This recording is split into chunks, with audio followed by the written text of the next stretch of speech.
Alhamdulillah wa salatu wa salam ala Rasulil Kareem. Yes. Everything in nature, from the rocks to the trees, is a piece of the puzzle of the purpose of life. It's the piece of Islam.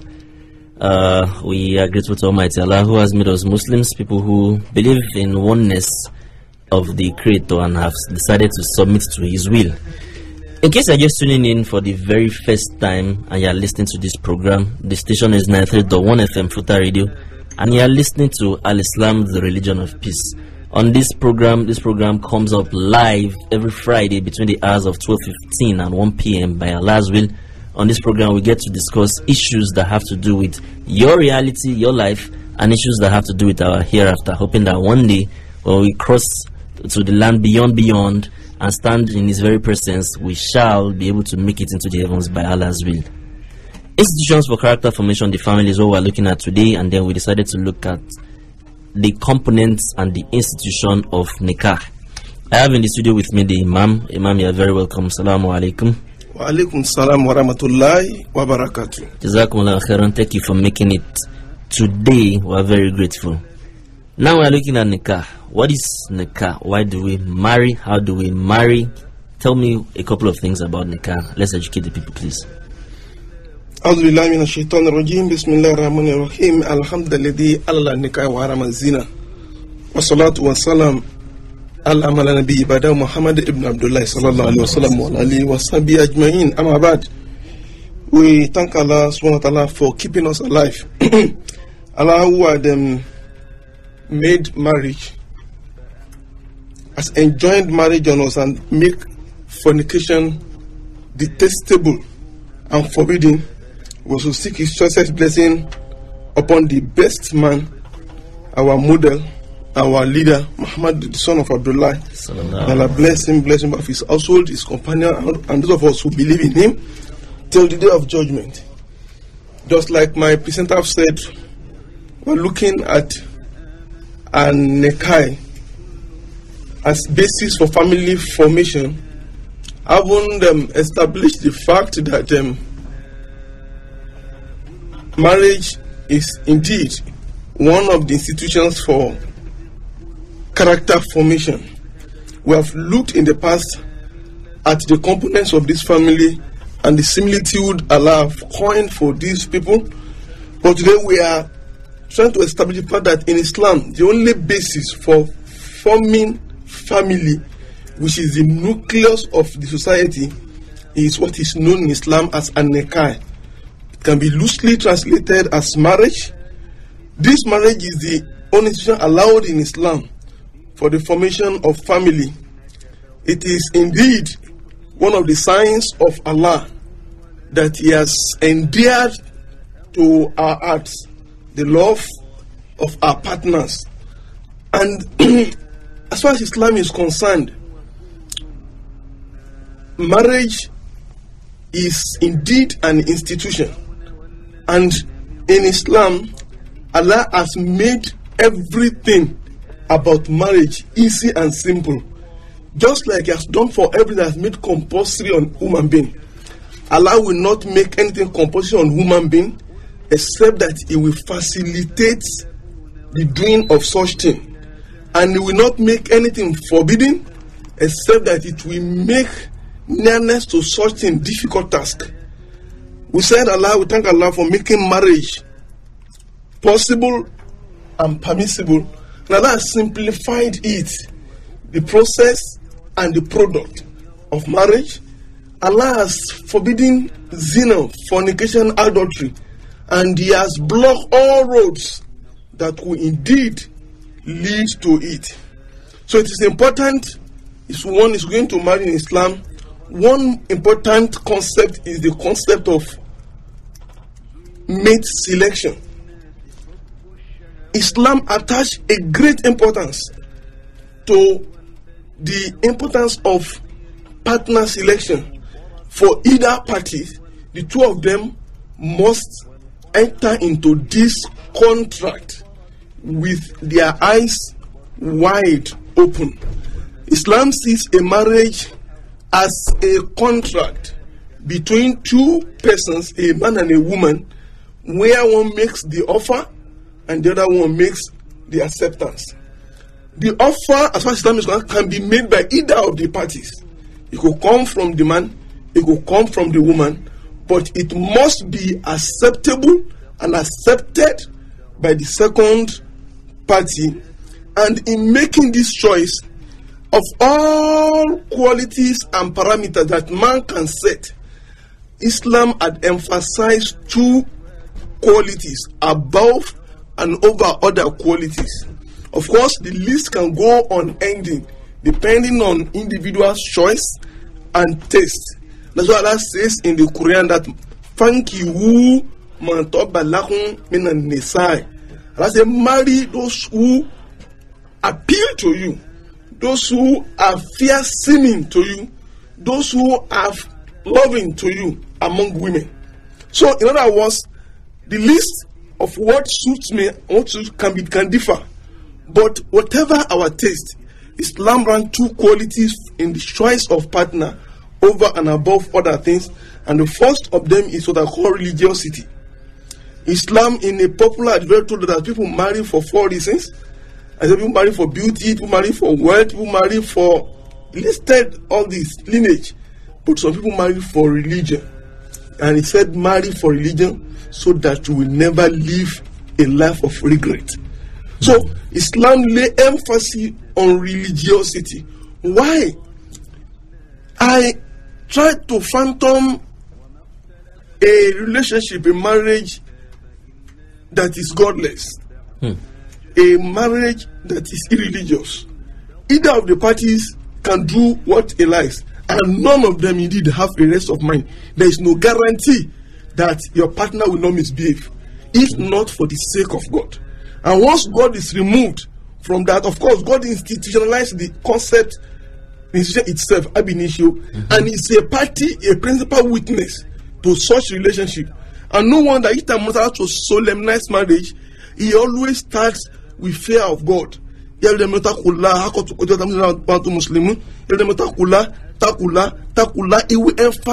on taqwa, on piety, because that should be the basis, the rock for the relationship.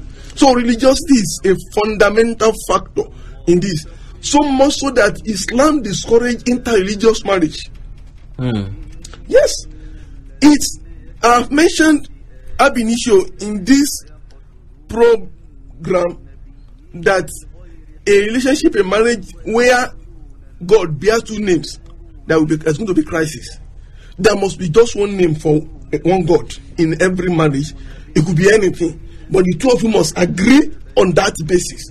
So we're not talking to the Muslims, but as far as Islam is concerned, Islam becomes the first quality to look into in terms of relationship.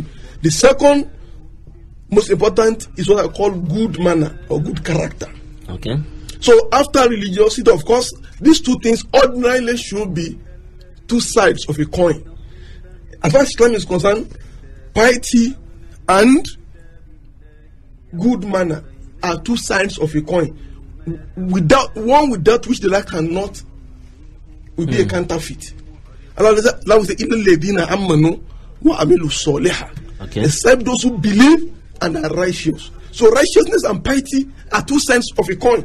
So these two qualities ranks far high above any other quality. Now Muhammad told us when he was addressing the parents that each time a man comes to you to seek the hand of your daughter in marriage, whose religion and character satisfy you, give your daughter to them in marriage. Otherwise, takun fitnatu fil ardi of asadu kabir. Otherwise, you should be afraid of fitna, of tumor, of chaos, of calamities. These children will commit atrocity and fasadu kabir, and atrocities that is great. Because he said there is nothing good between two people who are in love except marriage. First said it. Okay. Said, if there are two people who are in love, nothing is better for them than marriage. Otherwise, they will commit atrocity. Nothing is better for them than marriage. Okay. So Islam says, and if somebody is good enough to come and meet you that I want to marry your daughter, and instead of his religion, that his character, marry your daughter to him. Everything will follow. Is it money? Is it what? Anything will follow as long as these two things are guaranteed. So in the choice of partner, Allah and is supposed to pay premium on those two things, religiosity and character. And of course, because usually there is always a period between what I call the proposal and acceptance and the actual marriage. Okay. So we must also look at the conduct of the partners in what is called al-khitbah in Islam. People call it courtship. As far as Islam is concerned, what is called courtship, we are called al-khitbah in Islam, is that period between a man, between the proposal and acceptance and the actual solemnization of the marriage. This period, as far as Islam is concerned, should be as short, feasible, realistic as possible. 1 day, 24 hours, 1 week. 1 hour, it doesn't matter. But it must be as short as possible, must be realistic. We should move away from self-deceit that the longer the better. No. Why do I say the longer is not usually the better? Is that it's usually a period of deceit. See, marriage by my definition is the end of every pretense and deceit relationship. If you are courting a sister or a brother, he has opportunity to deceive, to pretend to be good, to pretend to be nice, to pretend to be neat, pretend everything in life. Marriage puts an end to that deceit. At this juncture, I'm going to have to come in. You've posited and you've put forth quite a number of things, coming from how we get to marry, looking at their religiosity, looking at their God consciousness, looking at their manners, and now you're trying to talking about how you get to marry proper now. What you tend to be courtship in Islam, between the proposal and then the final solemnization. You know, as youths, we have quite a number of beliefs because of things we see today and because of things that are prevalent in our society. For example, it is because of what you believe in as Muslims that you say you should necessarily just give birth to a child after you have legally gotten married. However, some people do not see it from that perspective. For example, the courtship you are talking about. What is the case of a guy and a girl now who decide, okay, let's go into a relationship that will probably result into we getting married sometimes later in life? That later in life is someday can be any day. And then both parents are well aware about this relationship, the guy's parents and the girl's parents. Now let's assume they do this for sincere reasons. Let's even assume it's sincere, maybe it's out of ignorance or even deliberate. Advice to most of those youths out there: what should they ordinarily be looking out for? Because they start off with, they don't intend to pretend to themselves. That's what everybody says. You don't intend to pretend to yourself. You are looking out for something real that will probably manifest from what you are having. What should a guy be looking out for in a girl? Or now, what should a proper person be looking for? A Muslim looking for in a Muslimah, and vice versa. Well, thank you very much. See, I have posited that take it or leave it. A period of courtship is usually a period of pretense and deceit. Okay. Everybody pretends to be good. I have also said, I think, on this program that see, one of the fundamental problems with marriage is that we fall in love with personalities. We will eventually live with the character of that person. How do you mean? I mean to say that yes, when you see the man, he's tall, he's fine, he's bearded, he's this, he comes to mosque. These are his personalities. When he comes home, that is when you actually know who really he is. Then you live. I'll give this for an example. If you are courting a girl and you have cause to mess, for God's sake, you pretend as if you don't mess. You will rather suppress the mess at all costs, by all means, because you don't want the woman to see you as a dirty person, as if she does not so mess. But the moment he gets to your house, the first night, the second night, I beg your pardon. The first time you mess, I'm sorry. The next time you won't bother to say sorry. So that is one of the example of pretense that we do. Okay, so now I'm getting it clearly. Now, if what we look at this period, I said no matter how short, I can't. Islam has not specified any period, but I have only posited that the shorter the better, such that we are not lured into temptation, so that we are not also, we do not expire. Love also expires. Love expires. So we don't expire in trying to study one another. So now, one of the things to look for is that Islam has also encouraged whoever is marrying to look at what will please him or her in the other party. Physical appearance. One is important. Why? Because God said that the best of women is he who the husband sees in her is happy. And of course, when he commands her, he obeys. So we look for that. And you see, when I say physical appearance, Islam, Yoruba's a way of saying it. You know, I was about getting there. It's really in the eyes of the beholder. I've said it. Some people like it tall, others like it short. Some like it fat. Some people like it leper. Some like it light. Some people like it dark. Okay. So Islam has not said. That's why it's a funky woman Those who are seemingly beautiful to you, and I've also said that there are no ugly women. However, there are women does not know how to look beautiful. There are no ugly women, but there are women does not know how to look beautiful. So if every woman is beautiful to one man or the other, so you look at that thing in her, it could be anything. I'm sorry to say anything. That this is what I like in this woman. Next thing beyond that is how submissive and obedient she is. When issues come up among us, what confidence level does he have in my opinion? So if in our interactions, it's a period for us to discuss, to plan the family only, not the marriage. Okay. See, not the wedding, let me say, but the marriage. Most people run into this problem of spending all the courtship period planning the wedding and not the marriage. The wedding is just 1 or 2 days affair and it will just fizzle away. But the marriage is what comes after the wedding. There are a lot of riddles about marriage. Okay. I want to tell people that it's about the only situation where you get your certificate before you start schooling. People will give you a certificate, you will convocate before you start schooling. Very correct. So, but it is a risk.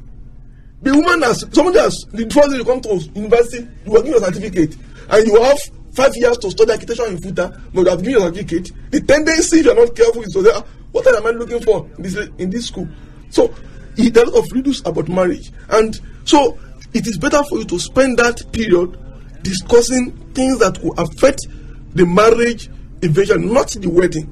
Take it or leave it. The wedding will come and go anyhow. But then the marriage is afterwards.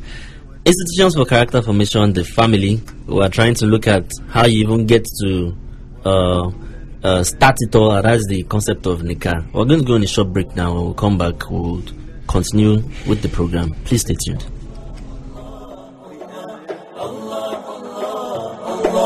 He is one. Allah, Allah, Allah, Allah, Allah, Allah.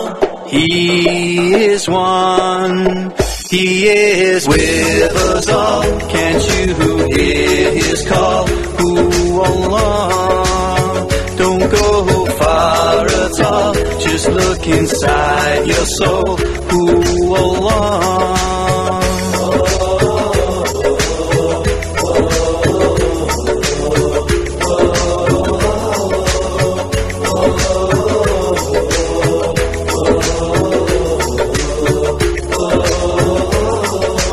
I feel one with everything around me. I look around and everything astounds me with all the beauty and the life that surrounds me.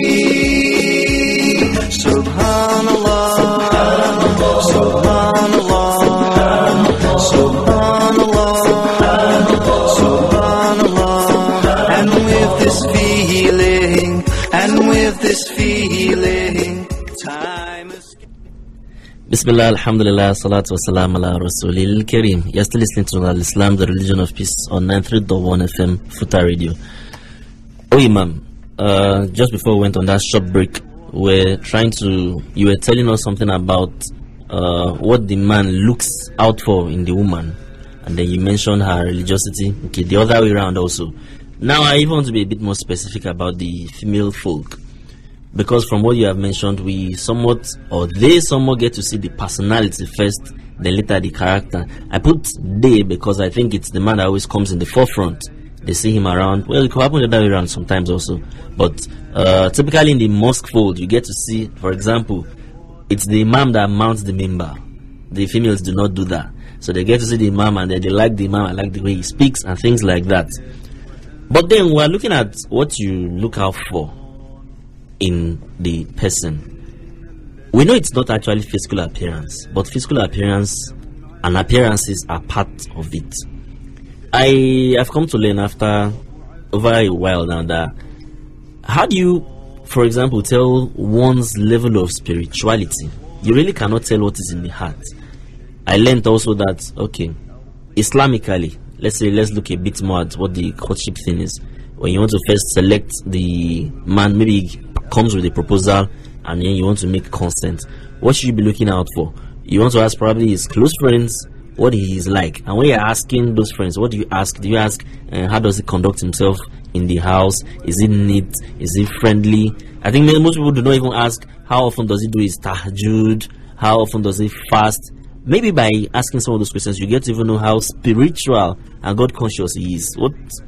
I think you should shed some light on that. Well, there are these are details that may be difficult to describe on radio, but we'll try as much as possible to simplify them. See, Islam is so comprehensive and broad that what is generally broad does not go too specific. Okay. I've given the two most important. I've said there are 101 other qualities you look at, and this vary with individual's taste, culture, whatever you have. But I think the question you wanted to ask is, now I paint a serious Islamic home setting. It's a woman, is a majuba, a veiled woman. How do they even get suitors? People have asked me this question over and over and over. So, but the point is, what should we look for? How should we know who really is? There are more than one ways to kill a bird. Okay. You are interested in a woman. I just picked one out of so many possibilities. Sometimes it's through friends. I've been saying this sister, who is she? She's good. I tell you, just come to her. Brother Sadiq, I need a sister. Maybe I've been their mirror or PR or whatever. She's close to this sister. Oh, she is aware of it that is single and marriageable. Okay. I'm ready. So she got to, but I'm a friend about her. Who really she is. She has friends, she has allies. Islam says that if a man comes to you to ask about a suitor, a partner, tell him or her the absolute truth about it. Don't hide anything. Otherwise, the man will live to regret it. I'll give a good example from the Sirah. There was a woman came to the Prophet and said, 2 men has come to approach me. One of them is the father of Abu Sufyan, and another companion. Say, the Prophet, you know these are your companions. So like somebody coming to the Abba Said and Sadiq has come to me.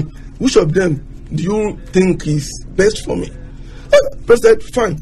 These 2 men, this one, not marry this one. He beat his wife. He beats women. This one is stingy. The other one is stingy. He's not trying to ridicule them, but that is absolute truth. Because if the woman immediately marries them, and this brother never told me that this man is this wicked. So you must tell the truth about the person. Ask about her spirituality.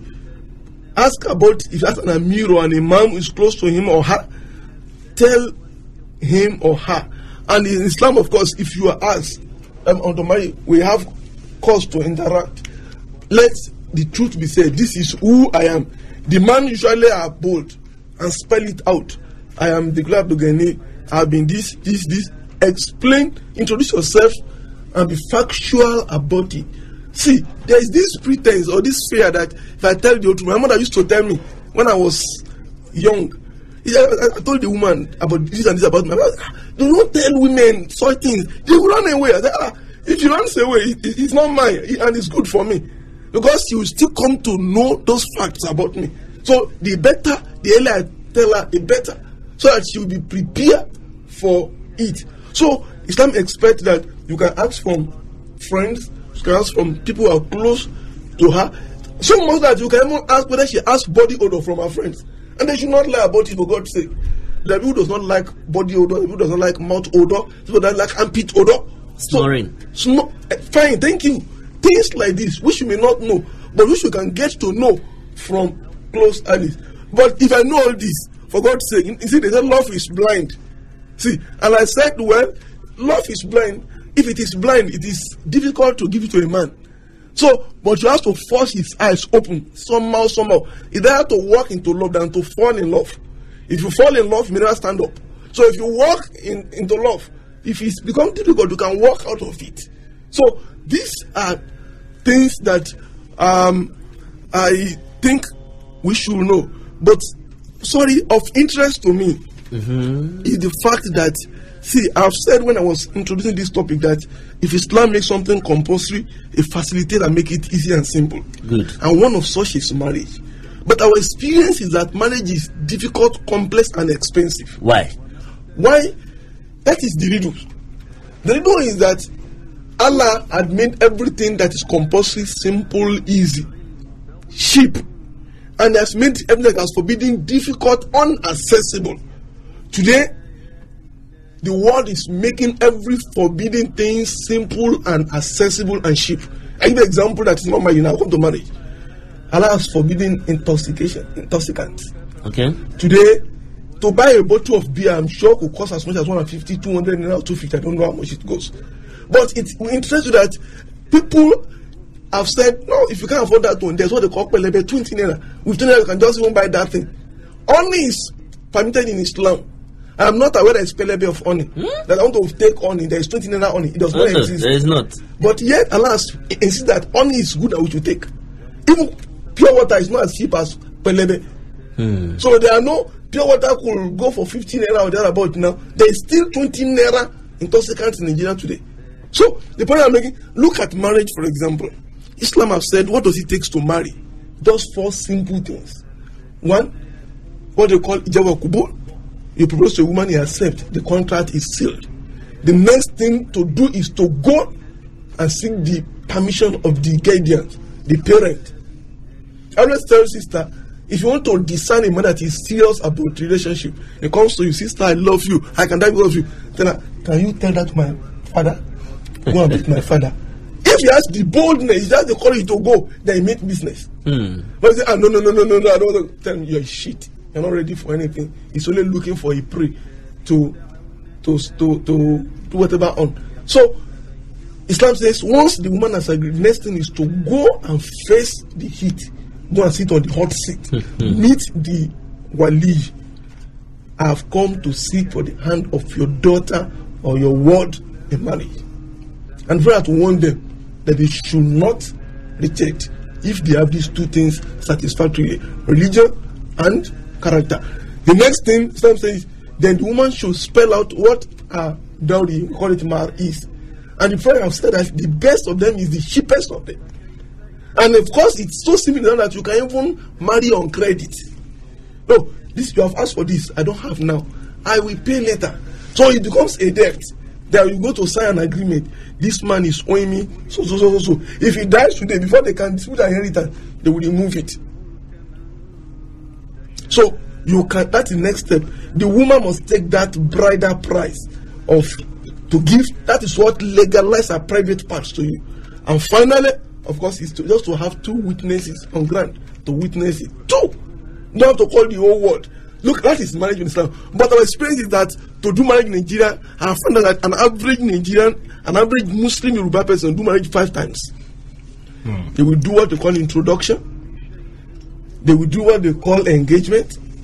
They will do what they call akidu nikah in the mosque. They will rush to the court and do what they call registry. They will come and do deception. They call reception. So if you don't put all these expenses together, the man will say, marriage is good, but let's see how much we can save. You understand? So, why? Because we just want to. So they have make it difficult, very unaccessible. When do I save money to do introduction, to do engagement, to do registry? And at each of these things, they will conduct ordinarily what a marriage ordinarily should be. Ask the woman whether she is in love, ask whether she has accepted, and things like that. They will ask those at every of these situations. So, but Islam says no marriage, because, and that is why today what we find, what the affairs does today is naming. Nobody is interested in marriage. So before you know it, the woman has gotten belly, and of course before you know it, everybody wants to celebrate naming. Nobody is interested in marriage. This is the complex with which we find ourselves. Jazakallah khair, Imam. So from what you just said, we can just understand that getting married in Islam doesn't mean you have to really have much on you to actually bring up the marriage. So this goes to our brothers out there. If you know you're very ready to get married, all you need to do is to just follow the sister up to our parents, get them aware of it, and let them get the consent of the parents as well. So you don't have to really have to keep space. I don't want to be misunderstood. I don't want to be misunderstood in saying that you don't. So people say, are you saying that we don't need the wherewithal to marry? You know, I think I should spell out that a man must have a stable source of income, means of livelihood, no matter how small. Okay. And the woman must be in the know of what I have. She must be prepared to it. Is it 1,000 naira a day that you earn? Is it 5,000 naira a month? If she's in the know, that okay, we can plan on that. You don't. I don't subscribe to people planning on uncertainty. Yes, see, it's complex in Islam that when a man becomes desperate to marry, see, the concept of marriage is not the man's responsibility. Truly speaking, in Islam, it is the father's responsibility to marry out his daughter. It's the father's responsibility to marry for his son. Most times we get it wrong. We look for partners ourselves. We get married ourselves. No, if we must go strictly Islamic, it is your father's responsibility to marry a woman out. It is father's responsibility to marry for me. It should have been my responsibility. Ideally, that is what it should be. But the situation we find ourselves today, it's not upside down, it is downside up. Yes. Well, what we are looking at, we are trying to look at the concept of nikah vis-a-vis institutions of character formation at the home. And if you had followed us all through, you would have realized that there's this wealth of information that should actually pass across onto you. But inshallah rahman, subsequent episodes of the program, we're going to try and look at these things more succinctly and in very in details by Allah's will, from what nikah means to why we marry and how we marry in Islam, how you select your suitors, what you should look out for, all of which the end of it is we are trying to get to the children, the products of this marriage, how we want to instill in them character in the real sense of the word, so that they shall be useful for themselves, the family, society at large, and in the next life they shall make it into the heavens by Allah's will. Stay tuned to this particular program. In subsequent episodes, we're going to look at all of these concepts and other things that have to do with the reality of the life itself, the essence of living itself. I want to use this time to ask Almighty Allah to be with the Imam of Akure Kingdom, the Imam Sheikh Dr. Abdul Hakim Yahya Koride. He's been a source of inspiration to Muslims and others also. I'd like to use this medium to ask Allah to be with the government also. We ask Allah to guide the thoughts and actions of our leaders out there, so that they shall be with us and take us to enviable heights. Special appreciation goes to the management of the Federal University of Technology Akure. Like to appreciate our Imam. Imam, thank you for being with us today. Jazakumullahu khairan. The radio station also, the man behind the console, Equilibrium, thank you very much for being with us today. You're my man. Thank you for being with us. As Muslims out there, as Muslims all over, I like to enjoin you to comport yourself as much as possible, especially in times like this. Islam is a religion of peace. Do not be the one who they will point at and point to and say, that is a Muslim. That is a Muslim. Is the one who is displaying this sense of arrogance, this all those things we should not be doing. As Muslims, you should be of enviable characters. Please be that. Islam is a religion of peace. Today being Friday, it's Juma. Ensure you do your Surah to Kaf and do your other etiquettes pertaining Juma, and ensure you get to the mosque early enough to listen to the khutbah. It's been Al-Islam, the religion of peace, and then all along, Sadiq Alao has been with you. Katsi Abu Abdullah. Jazakumullah khairan. Wassalamu alaikum wa rahmatullahi wa barakatuh. See you same time, same station next Friday. Let's say thank you, Allah, for blessing us with good life in this world. Inshallah, hereafter. The sky is clear, the air is clean, the land is green. Thank you, Allah. Thank you, Allah. The path we walk, the lines we talk, the things we